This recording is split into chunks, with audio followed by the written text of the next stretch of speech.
the difference between Afu-Ra nowadays as a person and through the music, as in comparison with Afu-Ra in the 90s when I first started my career, I would mostly say that back then I didn't really have a hold on the concept of what I wanted to do with the music. Just from my love of the music and the passion of it, everything kind of just came more freely. Where I didn't have any impressions I wanted to fulfill from people who know my music or from myself. So from then, from the late 90s up until now, 2012, I have so many impressions or so many criticisms or influences from the people who support my music, my producers I work with, as well as myself. So I would say now I'm a bit more tailoring my music, more thinking my things out before I actually do them.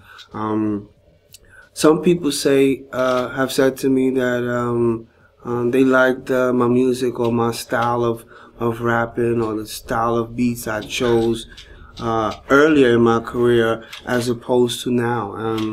And sometimes when I look at my stuff back in the days as opposed to now, there are definitely some differences. Some things I like more in the 90s than now. But overall, I always love all the music I do, and as much I try and think of the best thing, and as much passion is still coming out of me. It's part of us to always develop, and now as opposed to back then, Afura is basically more developed with his music and having more fun with it.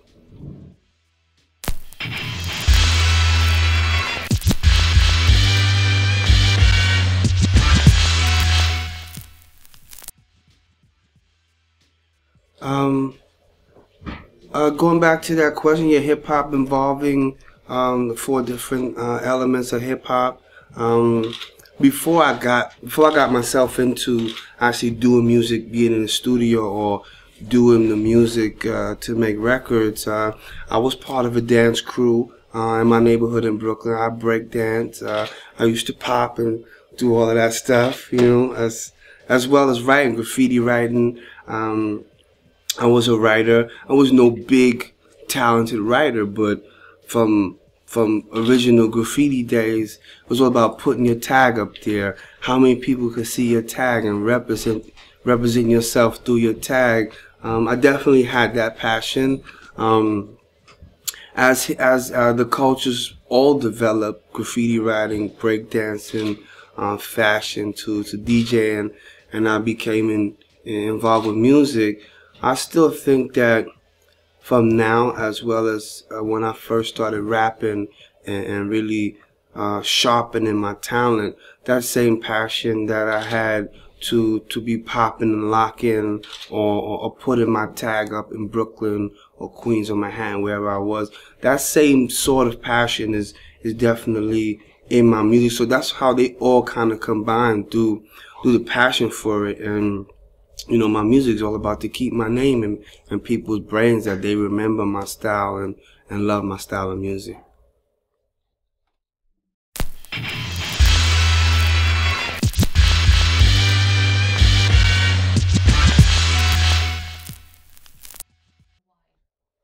Well, I would actually say, out of all people in the world, when it comes to me, when I think of icons, my icon definitely would definitely have to be Bob Marley. As a young teenager, I never really focused on this word icon, but as I'm much older now and I'm an adult, Bob Marley is an icon for me because his music kind of transcended people's lives, from lifting them up, as well helping unify different cultures, different nations, people who don't speak the same languages, but through the love of Bob Marley and through his music, the message that Bob Marley internally was given through the music was one blood, one family, one love through the music. And And when people really focus on that premise of Bob Marley, they kind of are right there with him in his mental state of unifying all cultures and letting us as men come together through the music.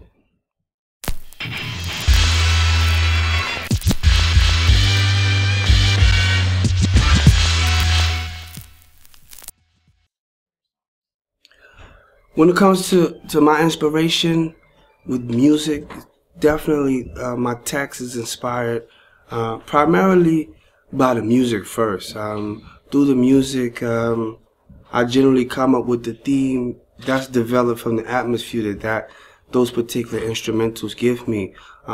Different thing that's going on in the world, that's going on in my life, experiences that I've gone through, or good times or bad times that I shared with people.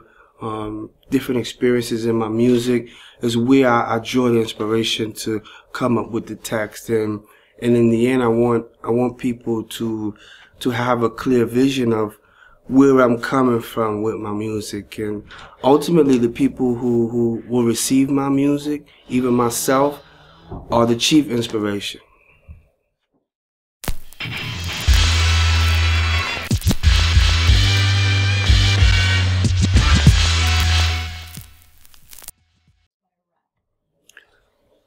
I mean, my opinion about commercial artists who look to point out their superiority over other artists, it depends what level of superiority they wish to express.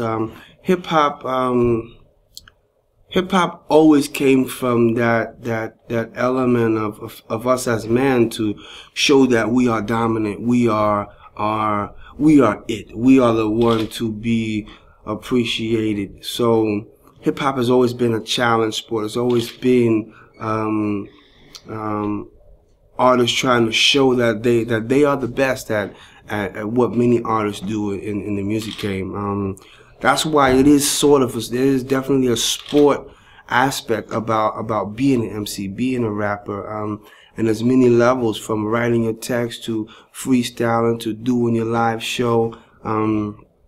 Definitely that keeps other artists that's coming up that aren't in the spotlight, that keep those people hungry. So it is a good thing for rap music, because it keeps people sharp and it keeps artists working to be extraordinary. But when that side of artists is trying to show that they got more money or they have more assets than other people, then it's not so much about artistic vision or talent. It's more about materialism and selfishness. And that selfishness, when it's based around the materialism or things that we have, it shows our selfishness or our level of greed that we can have as men. So when it's just about showing that we the best and to prove to other people that you got to step your game up, I appreciate that from any artist, commercial, underground, from